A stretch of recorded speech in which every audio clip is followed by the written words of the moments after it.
So, with Thanksgiving quickly approaching, are you thankful for what USC football has offered so far this season? You are Locked On Trojans, your daily podcast on the USC Trojans, part of the Locked On Podcast Network, your team every day.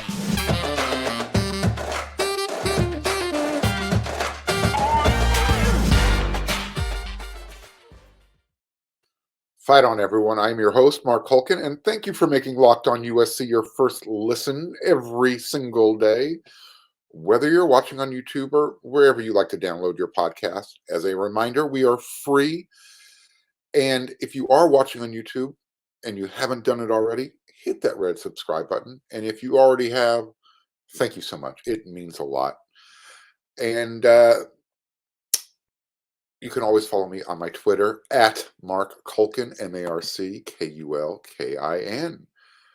All right, so Turkey Day is just a few weeks away. One of my favorite holidays. I love to gorge on turkey and gravy and stuffing and mashed potatoes and biscuits and stuffing and gravy. And if I'm repeating myself, I love Thanksgiving. My favorite meal of the year. But also, it's going to be a little bittersweet this weekend, that weekend, because it's going to mark the end of the regular season, the 2022 football season for USC. Are you thankful for what they've given you so far? They're 8-1.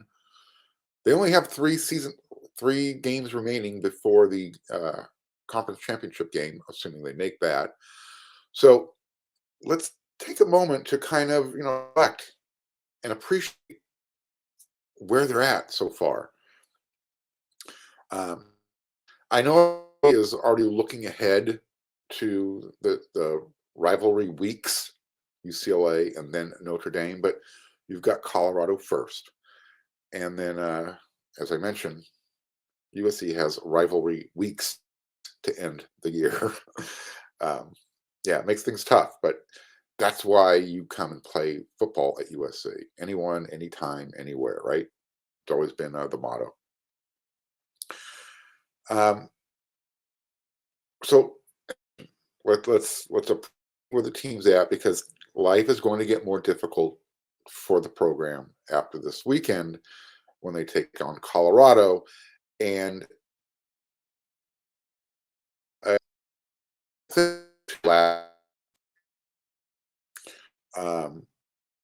not only was this team not competitive, they were kind of pitied by everybody. I'm sure you did. I had friends come up to me and say, "Man, this U team is bad.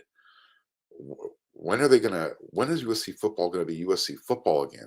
Well, I think USC football it's not that Pete Carroll dominance, or they're nowhere close to that. However, USC football is starting to remind people again that they're nationally relevant at the end of the year, and that you have to put their name in your mouth when you're talking about the football playoffs or a New Year's Day bowl. So, as I said, no one's feeling sorry for USC anymore. And as long as both USC and UCLA, they don't trip up this weekend, next week's matchup, again, it's going for USC, and I guess for UCLA, and for Oregon and for Utah. It's actually the beginning of the college football playoffs. It becomes, every game now will become an elimination game. And I guess you could say it's been that way since, beginning of the year, but this is when things really serious. Because right now, USC, the new college football poll came out, and USC actually moved up a spot. They're number 8. So they are in a perfect position to make a playoff run. And again, that's less than a year removed from their 4-8 Armageddon. Let that sink in. Remember that, because that's how close USC is to making a complete turnaround. Again, if USC gets to the playoffs, and even if they don't for some technical reasons, and they only have one loss at the end of the year, Lincoln Riley, that national coach of the year, period, end of story. It's not up for debate. I don't think you'll see that kind of turnaround. Uh, it's hard to do that kind of turnaround. But I'm myself, obviously. I mean, raise your hand if you had USC ahead of Alabama heading into Week 10 in the playoffs, in the playoff poll. Okay, put your hand down because you're a liar. No one did. Uh, and let me be very clear about this. I'm not saying that USC can beat Alabama on the field this year, but if a Jaden Daniels led LSU team, Jaden Daniels, quarterback from ASU who transferred to LSU, if they can beat Alabama, then maybe this USC team can be competitive against this year's Alabama team. Because if you've been watching them, they're not your typical Nick Saban team. They've got 2 losses on the year, but they are ranked number 10. So go figure. Benefit of the doubt. That's what you get when you consistently win. And USC used to have that. They're trying to get back to that. I might not agree with that type of bias. It should always be on a year-to-year basis, but until the playoffs expand to 12 teams, this is what you kind of have to contend with. And you might still have to contend with it when the playoffs do expand. As I mentioned, USC has everything lined up for them perfectly. They just need to get to that number 4 spot. Okay, they don't need to get to number 1 or number 2. Just reach number 4. And here's how they can do it. It's right there. They've got the remaining games against Colorado. Get that out of the way. Beat number 12 ranked UCLA the following week. Get them out of the way. And then currently Notre Dame's ranked number 20. We don't know. Hopefully they will continue to move up in the rankings by the time they're out here for Thanksgiving weekend. So you win those, and USC they're in Las Vegas.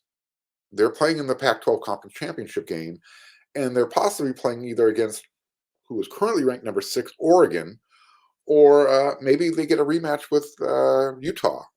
What's their ranking right now? 9, 10, 13, whatever. They're in striking range as well. But again, USC's only loss this year was that 1 point on the road to Utah, and we all know how that game turned out, how that thing eventually ended up a loss. Lots of outside influence involved there.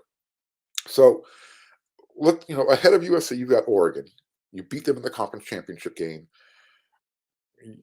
That could give you the boost to put you in that 4 spot, because number 2 and number 3, respectively, are Ohio State and Michigan. Well, they play each other at the end of the year. The current number 4, TCU, they still have to play at Texas, and they play Baylor as well. So it's not like Texas hasn't knocked off some good teams this year, or they play up. They have a good chance of knocking on TCU in Austin. And then number 7, LSU, who's obviously one spot ahead of USC. If they hold on to the SEC West, let's just be honest, they're not going to beat Georgia in the SEC championship game. So again, it's that time of the year. You want to be thankful for what USC football has already given you, and not what they haven't given you. So again, let's just appreciate the season's almost over. They're 8-1. They're about to be 9-1. Knocking on wood. And then you've got the playoffs, the rivalry games, the conference championship game. I mean, it's right there. Have fun with it, Trojan fans. I mean, it's a safe bet that USC is going to beat Colorado. And on Friday, Lincoln Riley, he talked about, on Tuesday's practice, he talked about his team being locked in and not looking ahead to UCLA. And we're going to talk about what Lincoln Riley said on the next segment, because this episode of Locked on USC is brought to you by SimpliSafe. Did you know that over the holidays, property crimes like burglaries and package thefts spike nationally? Yeah, they do. That's why our friends at SimpliSafe Home Security are offering 50% off their award-winning security system so that more families can feel safe and secure this holiday season. Order your SimpliSafe system for half off today and enjoy advanced security and a greater peace of mind this holiday season. Here's why. Did you know that SimpliSafe was named the best home security system of 2022 by US News and World Report for a third year in a row? In an emergency, 24/7 professional monitoring agents use Fast Protect. That's trademark. That's their technology exclusively from SimpliSafe. It captures critical evidence and it verifies the threat is real so you can get priority police response immediately. SimpliSafe is a whole home security with advanced sensors for every room, window, and door. You get HD security cameras for inside and out, smarter ways to detect motion that alert you only when a threat is real, and even hazard sensors that detect fires, floods, and other threats to your home. So you get the 24/7 professional monitoring service that costs less than $1 a day, less than half the price of ADT's professionally installed system. So don't miss your chance to save big on the only security system I recommend. Get 50% off any SimpliSafe system at simplisafe.com.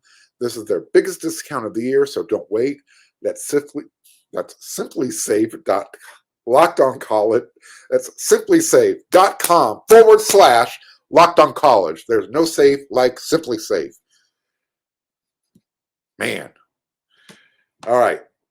So USC defeated Cal 41-35 on homecoming, and in a game that left everyone involved, whether they were coaching, playing, watching it on TV, or in the stands. So whoever had to endure that, they left mad, upset, pissed off, using Alex Grinch's words, concerned, using Lincoln Riley's words, frustrated. Following Tuesday's practice, Lincoln Riley, he confirmed what we all watched. He, quote, said, "We all feel the same way. We stunk offensively in the first half. We stunk defensively in the second half." You know what, Lincoln? No argument from me or rebuttal. That pretty much is the Cliff Notes version of how the game played out. So you were very succinct. What Lincoln Riley is saying is, I need to get a complete game for my team. I need the offense to play 60 minutes. I need the defense to play 60 minutes. He didn't mention special teams, but he should have. Probably didn't mention it because last week when he did, they didn't perform very well. So maybe he's reconsidering that full-time special teams coach for next season. Riley also added that, quote, "The thing that this team has done is a phenomenal job up to this point. It's why we've gotten a chance to win every single game. It's why we rarely had stretches where we didn't play well on both sides. Quote, we've done a great job of covering up for each other, and that's why we've had our chances to win," end quote. So, that's coach speak. That's his way of saying that, regardless of, when we're not playing up to our potential, we find ways to win. We're getting each other's backs. We're covering our sixes, whatever. That makes for, that's a nice quote. But the bottom line is the team is struggling down the stretch. And we can go over the reasons again. We know about injuries. We know about players missing, and a whole bunch of other stuff. New roster coming together. Winning on the road is hard. Nevertheless, the defense they're struggling down the stretch, and the offense is having to carry them. When Lincoln was asked about Alex Grinch, his defensive coordinator, after Tuesday's practice, he said, and you've got to picture Lincoln Riley with a smile and trying to be gregarious. Man, Alex is a pro. He had a big smile on his face. This is not Alex's first rodeo. We're not going to back off the high expectations that we have on all parts of this team. And Alex feels the same way, end quote. So, look, He's not going to throw him under the bus, obviously. They have their talks in private when no one's around, and I'm sure that they both know what has to get accomplished. So it you never know. Once in a while, you might get a nice little soundbite, but when your head coach knows that a particular unit is struggling, and then that particular unit's, their position coach or their coordinator is brought into the conversation, you got to dance delicately. You're not going to throw him under the bus and say, yeah, he's doing a terrible job and this is what he needs to do better or else. You're never going to hear your head coach do that, not during the middle of the season. Maybe after the season, but not during the middle of the season. So, look, if you had any concern about how the team would respond having to play Colorado with UCLA and Notre Dame kind of looming in the background, Riley was asked about that, and he wasn't concerned. And he said, none, honestly. It's great that it's a short week. You're doing everything in 24 hours or less. You've got to pack it in. You've got to prepare. There's zero talk of anything like that. Right now, it's just a race. That's what short weeks feel like. It's just an absolute race the entire week to try and get ready for Colorado. Well, again, I appreciate the way Lincoln characterizes everything and tries to, paint the picture. But everything's 24 hours with this team. So do they have one less day to prepare? Sure. It's probably beneficial because it's one less day of physical strain when these guys need their bodies to get healthy. And on that note, the whole cat and mouse game of will he play or will he not play from Lincoln, excuse me, with regards to Mario Williams and Jordan Addison, quote, they're better. They're participating more. Neither one of them have been full participants, but they're very, very close. Oh, we only got two veries there. That's an inside joke over there on wearesc.com. Whenever we use the word very 3 times in a row, we mean it. I don't know if Lincoln meant it. He only used 2 varies in a row. I'll continue. I don't know if I would for sure say yes, but we're a lot closer to saying yes with several of those guys, which is good. So, in other words, he's non-committal.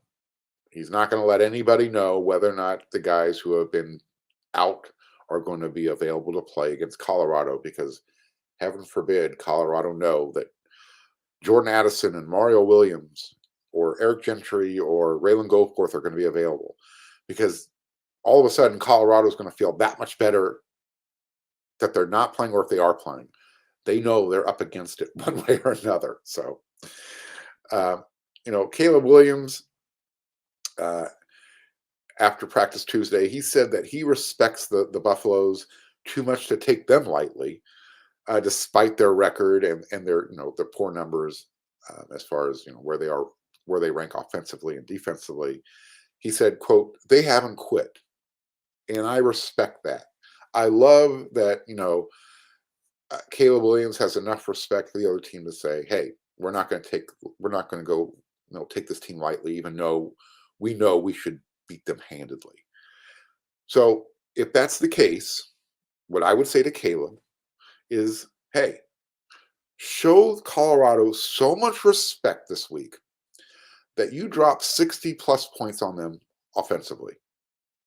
Play an entire 60 minutes and beat a team like a drum, like you're supposed to. Bang those guys. Make them quit.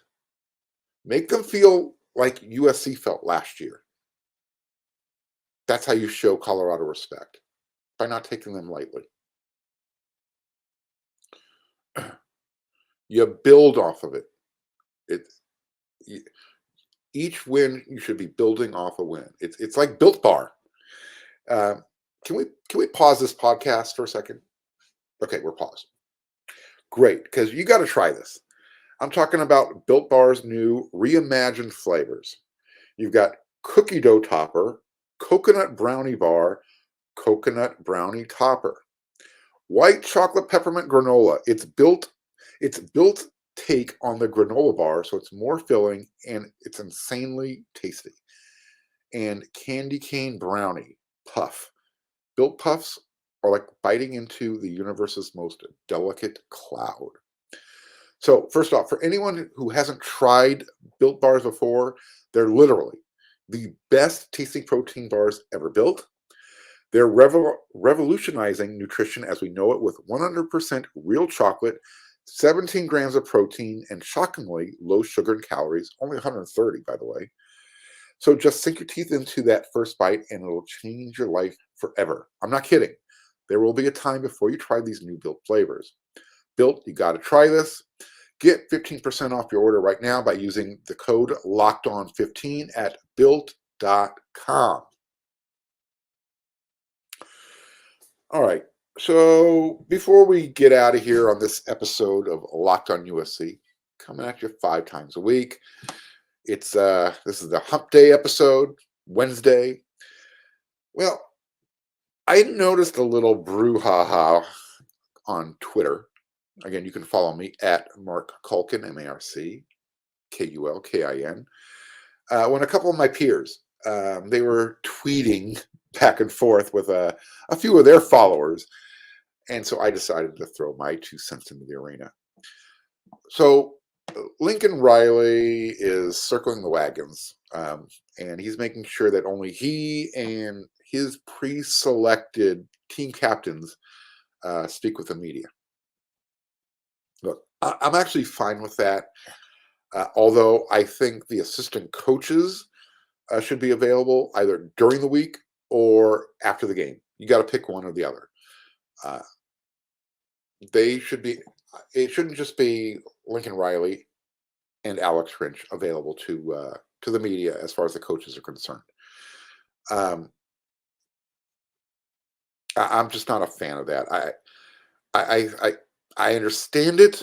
He's trying to keep everybody focused on the same page, one message, and by having the team captains speak, he can trust those guys to make sure that they stay on script. Sometimes when we're talking to players that we request, they might not be as well trained, I guess is the best way to put it, to work with the media, answering questions.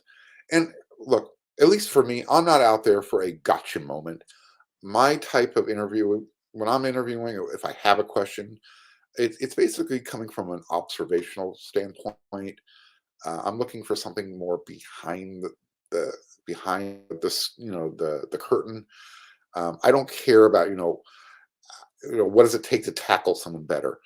I'm looking for something a little bit more on a personal level, to give the fans something different, something unique. If you want stats, great. Go pick up the LA Times OC Register or ESPN or whatever. Look up their stats. I don't think stats tell the whole story. Just because someone is really good percentage-wise, with past breakups or whatever the situation might be, that doesn't mean that they're not playing well technique-wise. That doesn't mean that they're missing tackles and not doing other things that don't necessarily show up on the stats, but do show up on film. So that's when I'm at practice, I'm looking at things completely. Well, I shouldn't say completely different, but I'm looking for certain things. That's just I like to bring a different, unique perspective than everybody else. So, but I think keeping the media out of practice, I just, me personally, I don't think it's going to improve the team's ability to play for 60 minutes, which Lincoln Riley was, alluded to earlier, at least at all 3 levels, especially at this point of the season. It's just, look, the team is who they are. You couldn't, and I'll just use the devil's advocate argument. Pete Carroll had no problem allowing the media in practice. If he thought you were stepping over the line or putting out information he didn't want out there, he would kick you out of practice and he wouldn't let you back in. You know, give us that opportunity. Let us earn that chance to, be in the foxhole, so to speak. Lincoln spoke about that before, having guys that he can trust in his foxhole. Let us prove to him that, we're not worthy. So, the media, we have a job to do as well. We abide by the wish not to report on injuries, that we were asked not to do that. So if we see a player that's wearing a yellow jersey, those yellow non-contact jerseys, we're not even allowed to talk about that. And, I just don't understand what the competitive advantage is, or to the secrecy of, hey, you know what? Travis Dye or Austin Jones or Darwin Barlow or Ray Leak Brown, they were wearing a yellow jersey. All that means is those guys are taking it lightly during practice. It's game 9 of the season. Everybody's dinged up. Most of your elite players are wearing the yellow jersey across the country. But again, we were asked not to do it, so we don't. We respected Lincoln Riley's wish not to report on injuries. Okay? So instead of, rewarding the media, every time we follow the directive, a little more is taken away. Like I said, I'm not there for that gotcha moment.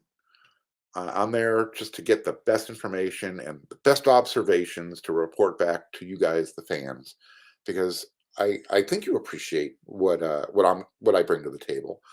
I try and develop some really good relationships with the players, coaches, parents, a lot of behind the scenes people, so I can bring you some unique perspectives, maybe some inside information that you're not going to get anywhere else.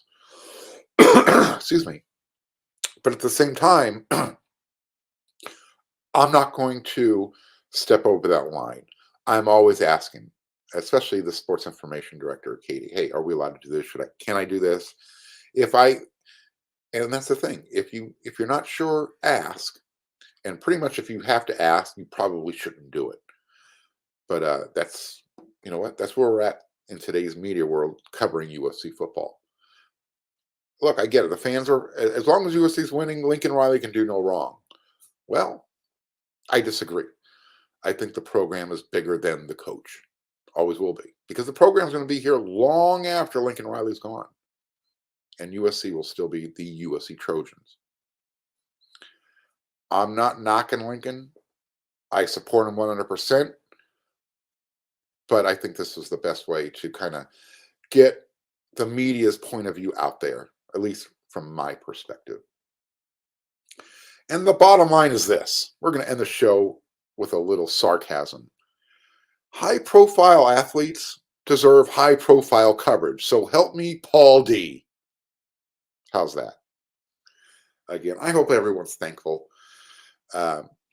for what USC football has been able to do, what Lincoln Riley and his staff have been able to do in under a year's time. So do we want more? Of course we do. USC has a chance to finish the season at a level that I don't think anybody anticipated. If Lincoln believes having the media not be there will help them achieve that, great. I just disagree. I don't think the media is going to be the reason why the team fails or continues to win. We just have nothing to do with it. With that said, Locked on USC will be back for another episode tomorrow. And again, just a reminder, head on over to wearesc.com. We've got a lot of really good VIP content, and you can sign up for an entire year all the way through August 31st, 2023 for $10. Such a deal. Jump on it. All right, guys, peoples, Trojan fans, until our next episode of Locked on USC, you know what to do.